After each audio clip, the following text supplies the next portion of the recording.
जय हिंद, वंदे मातरम, भारत माता की जय। राष्ट्रवाद की बात प्रहार के साथ आप सभी का हार्दिक स्वागत है। दोस्तों, अपने देश में जिस हिसाब से लचीला कानून है और इस लचीले कानून का फायदा उठाकर अपराधी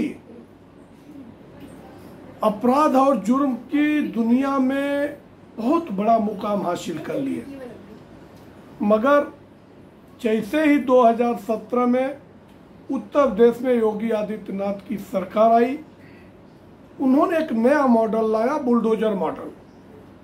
और उन्होंने कहा कि या तो उत्तर प्रदेश अपराध मुक्त हो जाएगा, यहाँ के अपराधी या तो अपराध छोड़ देंगे या तो वो उत्तर प्रदेश छोड़ देंगे या तो उनकी जगह जेल में होगी। और जिस हिसाब से एक्शन होना शुरू हुआ कि एक एक अपराधी आज उत्तर प्रदेश में पनाह मांगते फिर रहे हैं, तख्तियां लगाकर लंगड़ा, जो कि वहां पे ऑपरेशन लंगड़ा चलाया गया, वहां पे अगर बच्चियों के साथ अपराध करो या फिर रंगदारी करो, किसी प्रकार का अपराध जो कि अक्षम्य अपराध है, और कितना भी रसूख होने दो, उस रसूख के खिलाफ एक जोरदार एक्शन होता है। पहले तो मामला FIR होता है, दूसरे दिन उनकी पूरी संपत्ति का ब्यौरा सामने आता है और तीसरे दिन एक्शन होता है बुलडोजर का। और ये इतना तारीफ हुई कि बुलडोजर एक्शन की वजह से 37 साल में पहली बार ऐसा हुआ कि कोई दूसरा मुख्यमंत्री रिपीट हुआ, और वो रिपीट हुए तो योगी आदित्यनाथ जी हुए उत्तर प्रदेश में। क्योंकि जाति में, धर्म में ऐसा बटा हुआ इतना बड़ा विशाल प्रदेश है कि यहाँ पे लोग कोर्ट कचहरी के चक्कर लगाते लगाते परेशान हो गए थे, और अपराधी के मंसूबे इतने हौसले बढ़े रहते थे कि वो अपराध भी करते थे तो उनके खिलाफ कोई गवाही देने की हिम्मत नहीं करता था।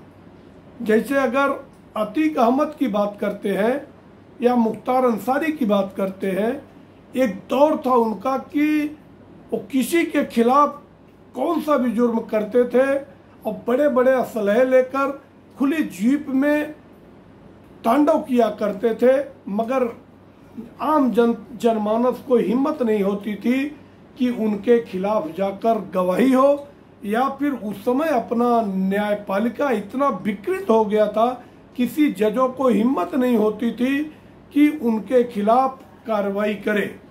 हाँ, एक जज ने, 7 जजों में एक जज ने हिम्मत किया था, जो अतीक अहमद के खिलाफ कार्रवाई किया था, और उसका नतीजा ये हुआ कि उसके पूरे परिवार से उसको हाथ धोना पड़ा। अब ये मॉडल इतना पॉपुलर हो गया कि उत्तर प्रदेश से आगे बढ़कर मध्य प्रदेश में मोहन सरकार, जैसे ये विपक्ष का कहना है कि भाजपा शासित प्रदेशों में ये जाति विशेष या फिर धर्म विशेष के हिसाब से अल्पसंख्यक मुसलमानों को प्रताड़ित किया जा रहा है। और ये आपस में एक होड़ मची है कि योगी आदित्यनाथ बड़े हैं धर्मांध या फिर मोहन यादव जी, और अब एक स्टेप और आगे निकल गए वहाँ के भजन लाल सरकार। वो भी एक्शन, जैसे ही राजस्थान में एक बच्चे पर स्कूल में जानलेवा हमला होता है, छात्र ने ही छात्र को चाकू मार के उसकी हत्या कर दिया, इसके लिए तुरंत एक्शन में आते हैं भजन लाल जी, और वहाँ पे सबसे पहले बुलडोजर एक्शन होता है।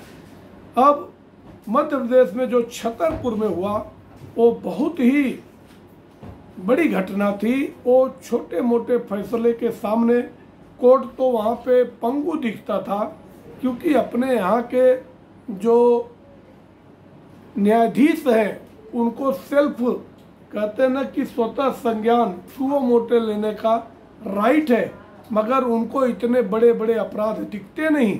अब अपराधी इतना बड़ा पैसे वाला कैसे हो जाता है जो 20,000 करोड़ की कोठी बनाता है? तो इन अवैध कारोबार कैसे फलता फूलता है, उनके ऊपर कैसे शिकंजा कसा जाएगा, या समाज में उनके बड़े प्रभाव को देखकर जो आम जनमानस डरा हुआ है, भयभीत है, उनको न्याय कब मिलेगी? इसको देखते ही जैसे ही पुलिस मुख्यालय पे वो पथराव करता है, उसका पूरा जुलूस निकल जाता है। ऐसे में एक्शन में आते हैं मोहन यादव और उसकी कोठी को जमींदोज कर दिया जाता है।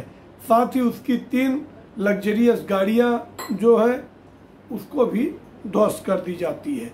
अब ये इतनी बड़ी आग जलती है कि आज जमीयत उलेमा हिंद जो कि वो जाती है सुप्रीम कोर्ट और कहता है जमीयत उलेमा हिंद कि ये जो एक्शन मॉडल है, मतलब ये बुलडोजर मॉडल सिर्फ अल्पसंख्यक मुसलमानों के लिए ही क्यों है?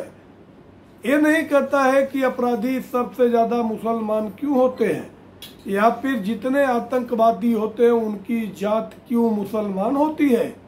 ये कहने की हिम्मत अपने देश में तथाकथित सेक्युलर गिरोह जो इंडिया अलायंस है वो नहीं करते।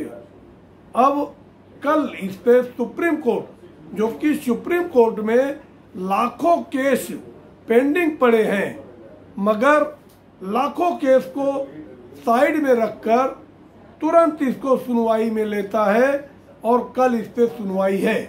अगर सुप्रीम कोर्ट की बात है तो सुप्रीम कोर्ट पे किसी प्रकार की टीका टिप्पणी करना हमारा कर्तव्य नहीं, दायित्व तो नहीं है।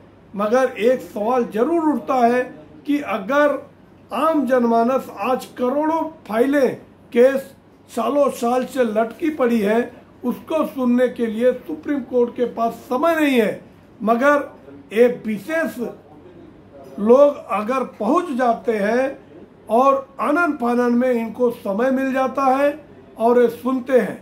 अब एक कल देखने की बात है कि क्या जो अपराधियों के मंसूबे बढ़े हुए हैं, इनके फेवर में सुप्रीम कोर्ट का फैसला आता है, या फिर जो बुलडोजर एक्शन की कार्रवाई है इसको सुप्रीम कोर्ट उचित ठहराता है, ये देखने का विषय है।